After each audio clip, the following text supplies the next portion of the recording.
तर यानंतरची बातमी आहे ती धाराशिवमधून। धाराशिवमध्ये राजकारणाला चांगलाच जोर आलाय। महंतांना डावलून ड्रग्ज प्रकरणातील आरोपींना भाजपने नगराध्यक्षपदाची उमेदवारी दिली असा आरोप धाराशिवचे खासदार ओमराजे निंबाळकर यांनी भाजपावर केलाय। राष्ट्रीय स्वयंसेवक संघाने ड्रगमधील आरोपीला उमेदवारी देऊ नये अशी सूचना देऊन देखील आमदार राणा पाटलांनी ड्रग्जमधल्या आरोपीलाच उमेदवारी दिली।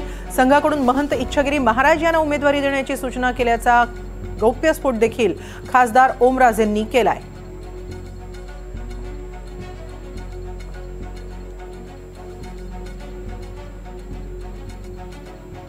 जनतेला हे निश्चितपणे माहिती आहे की या ड्रग्सच्या प्रकरणातल्या आरोपींना अटक होण्यासाठी किती कालावधी गेला आणि ही मंडळी जामिनावर कशी बाहेर आली, कुणाच्या आशीर्वादाने आली, हे सर्व जनतेला माहित आहे आणि जनता निश्चितपणे याचा हिशोब केल्याशिवाय राहणार नाही।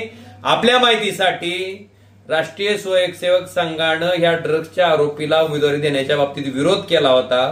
तिथल्या महंतांना उमेदवारी द्या अशा पद्धतीची सूचना त्यांनी केली होती।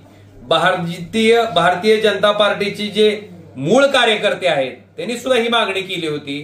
पण असं असतानाही आपल्या लाडक्या ड्रग्सच्या व्यवहारामध्ये अडकलेल्या माणसाला त्या ठिकाणी नगराध्यक्ष पदाची उमेदवारी देणं नेमका जनतेत काय संदेश ते देऊ पाहतायत की अशा पद्धतीनं कुठलाही तुम्ही काळा कारभार केला तर आम्ही तुमच्या पाठीशी आहेत, आम्ही तुमचं संरक्षण करू, हे सांगू पाहतायत का?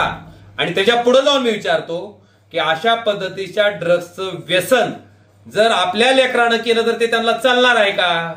मग बाकीच्या सर्वसामान्य जनतेच्या लेकरांनी ते व्यसन केलं तर चालतंय त्यांना? हे स्वतःच्या लेकराच्या बाबतीत घडलं तर चालणार आहे का? अशाच पद्धतीने त्यांची भूमिका राहील का? हा माझा सवाल आहे।